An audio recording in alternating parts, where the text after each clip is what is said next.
Bonjour tout le monde, aujourd'hui je vais vous expliquer le principe de fonctionnement d'un moteur asynchrone monophasé avec condensateur permanent. Il y a certainement plusieurs questions à poser. Comment ça fonctionne? Quel est le rôle du condensateur? Il y a ce qu'on appelle bobine auxiliaire et bobine permanente. Quelle est la différence entre les deux bobines? Comment les distinguer? Quel est le rôle de chacune? En ce qui concerne le rotor, donc c'est un rotor à cage d'écureuil. Alors pourquoi ce type de rotor se met à tourner lors qu'il subit un champ magnétique? Tout ça fait l'objet du reste de vidéo. Pour ce fait, on va démonter l'ensemble des pièces de ce petit moteur à faible puissance afin de comprendre son fonctionnement. Alors on commence. Alors le voilà notre petit moteur avec une simple architecture, un flasque avant, un flasque arrière, un rotor et un stator. Bon, pour le stator, j'ai déjà enlevé quelques bobines, comme vous voyez. Alors on va commencer avec le stator. Donc le stator comporte deux éléments principaux, le bobinage et l'entrefer. L'entrefer est la partie métallique qui forme des encoches, comme vous voyez, qui comporte l'enroulement des fils. L'entrefer est constitué d'un ensemble de plaques métalliques, euh, comme celle-ci par exemple, si vous pouvez remarquer. Le but c'est de limiter le courant de court-circuit. Pour le bobinage, il y en a deux types de bobines, bobine auxiliaire et bobine permanente. Donc on va voir l'histoire de ces bobines. Mais avant ça, il faut savoir que chaque bobine possède un minimum une paire de pôles. Donc une paire de pôles, c'est quoi? C'est un ensemble de deux enroulements superposés, par exemple comme celui-ci et celui-ci. Donc un enroulement, c'est comme cet enroulement-là, donc c'est un enroulement de fil. Alors, ces deux enroulements forment une paire de pôles. Et donc, il faut savoir que si on augmente le nombre de paires de pôles, on diminue la vitesse. Et si on diminue le nombre de paires de pôles, on augmente la vitesse. Alors, on va voir la fonction de bobine permanente et par la suite bobine auxiliaire. Maintenant, si je suppose que mon stator dispose d'une bobine permanente, donc si j'alimente mon stator, ma bobine, qu'est-ce qui se passe par exemple? Si ça veut dire que je crée par exemple donc, euh, un pôle nord ici et un pôle sud ici. Alors mon rotor se met à tourner vers le pôle nord par exemple. Donc le rotor par exemple se met à tourner directement vers le pôle numéro 1 de la bobine permanente. Maintenant le courant, puisqu'il est alternatif, donc il va changer de signe.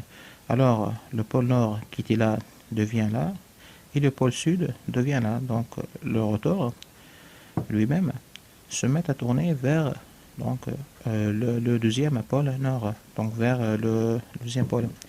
Mais le problème c'est le suivant, que le courant change de signe ou altère entre le plus et le moins, 50 fois par seconde, car sa fréquence est égale à 50 Hz. On remarque en fait que le rotor se bloque. Donc il ne démarre pas, c'est ça le problème. C'est pourquoi qu'on a besoin de donner une force supplémentaire à notre rotor afin qu'il démarre. On peut faire ça d'une manière manuelle. Donc il suffit juste de faire tourner le rotor d'une manière manuelle en choisissant le sens bien sûr, et le rotor continue à tourner. Alors, d'où vient l'utilité d'une bobine placée d'une manière perpendiculaire à la bobine permanente, par exemple à cet emplacement-là, qui va donner une force supplémentaire, une force auxiliaire. C'est pourquoi on l'appelle une bobine auxiliaire, car elle sert à donner de la force auxiliaire pour le démarrage. Donc maintenant, si j'alimente mon moteur, en fait, par exemple, je crée un pôle nord ici et un pôle nord ici. Le rotor, il va tourner vers l'intermédiaire entre les deux bobines. Et par la suite, si je coupe l'alimentation de la bobine auxiliaire, Donc la bobine, le deuxième pôle de la bobine permanente, bien sûr, va attirer le rotor, et le rotor, grâce à son inertie, donc va donc bien sûr continuer à tourner. Donc ça, c'est la première fonction de la bobine auxiliaire, c'est le démarrage ou le lancement du rotor. C'est la première fonction, c'est le démarrage de moteur. Alors maintenant, j'ai démarré mon moteur, j'ai coupé l'alimentation de ma bobine auxiliaire, donc le rotor il est en rotation. Maintenant, je vais analyser donc, le bilan de force. Alors, si je prends par exemple, je prends cette position-là, par exemple le rotor, donc ça est le pôle sud, ça est le pôle nord, et le rotor doit tourner de cette position vers cette position. Donc si je prends ce premier quart, c'est de ce quart-là, donc ce pôle-là, donc par exemple polarisé donc vers le sud, il va pousser le rotor à tourner. Et pour le deuxième quart, ce quart-là, donc ce pôle-là va attirer vers lui le rotor. Mais le problème, c'est que dans ce point-là, à l'intermédiaire exactement, il n'y a quasiment aucune force. Donc la force parce qu'il est nul. Mais malgré ça, donc le rotor continue à tourner. Mais pourquoi? C'est grâce à son inertie. Donc vous savez que le principe fondamental de la dynamique, donc chaque solide donc, qui est en mouvement exerce une force proportionnelle à sa masse. Et pour le cas de rotation, donc on parle de l'inertie. Maintenant, le problème, il est où? Si je suppose qu'il y a donc un couple résistif, un couple de résistance par exemple, plus proche du couple moteur. Donc le problème c'est que la vitesse de rotation, donc si donc elle est donc à valeur maximale, donc proche des pôles, mais à ce point-là la vitesse elle est donc inférieure. Donc on obtient en fin de compte une vitesse qui n'est pas régulière, la vitesse est variable. Et donc ici c'est un problème. Alors pour trouver une solution, donc il faut avoir une force donc à ce point-là. Et cette force-là donc va bien sûr aider le rotor à tourner. Et donc c'est d'où vient la deuxième fonction de la bobine auxiliaire, c'est donc de fournir une force supplémentaire auxiliaire pour que le rotor continue à tourner. Maintenant, comme j'ai dit, j'ai déjà donc placé une bobine à cet endroit qui sert à lancer le moteur. Alors pourquoi pas donc alimenter cette bobine une autre fois? Alors mais il y a un autre problème. Donc si j'alimente ma bobine là, et j'alimente cette bobine là par exemple, ça est nord et ça est nord, donc deux bobines sont polarisées vers le nord, alors le rotor se bloque donc à l'intermédiaire de deux bobines, de la bobine permanente et la bobine auxiliaire. Et ça est un problème. Donc la solution c'est quoi? C'est tout simplement créer un décalage entre l'alimentation de la bobine permanente et la bobine auxiliaire. Et d'où vient donc l'utilité du condensateur. Donc alors le condensateur, il va créer ce décalage entre la bobine principale et la bobine auxiliaire. Mais décalage de quoi en fait? C'est un décalage d'intensité. Donc le condensateur crée un décalage entre l'intensité et la tension. Et on ne sait jamais que pour la force magnétique, en termes de formulation, donc le champ magnétique B et même la force F dépend de l'intensité et pas de la tension. Donc si on décale l'intensité qui alimente la bobine auxiliaire, alors on peut créer donc un décalage qui est généralement égal à pi sur 2. Alors, donc maintenant, si donc j'arrive à placer donc une bobine auxiliaire qui doit être alimentée à partir d'un condensateur qui va créer un décalage d'une valeur de pi sur 2, donc j'obtiens, c'est ce qu'on appelle un champ magnétique tournant. Donc la bobine pôle 1 s'alimente, donc il est alimenté, il est excité, donc après il est en état de repos. La bobine donc auxiliaire est alimentée grâce au condensateur. Après donc elle est en état de repos. Après le courant s'inverse, donc la bobine, le deuxième pôle de la bobine permanente est alimenté. Donc par la suite, donc la bobine auxiliaire, deuxième pôle, il est alimenté en état de repos, et en fin de compte, la bobine donc principale ou permanente est alimentée, et le rotor bien sûr effectue un tour complet. Donc c'est comme ça donc on arrive à créer un champ magnétique tournant.